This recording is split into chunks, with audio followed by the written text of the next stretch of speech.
My husband told me to apologize to his ex.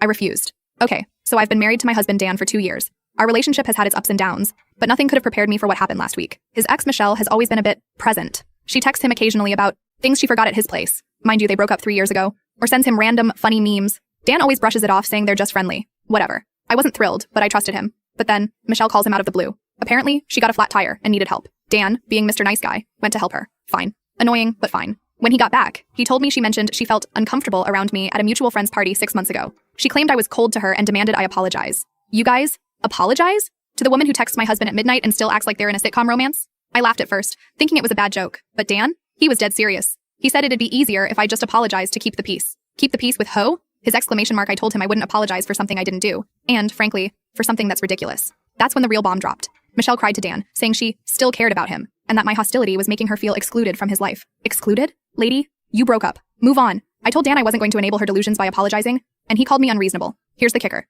I found out later that Michelle didn't even have a flat tire. She admitted to a mutual friend that she staged the whole thing to see if he'd still come to her rescue. When I confronted Dan with this, he was shocked. But then he said, she's just going through a hard time right now.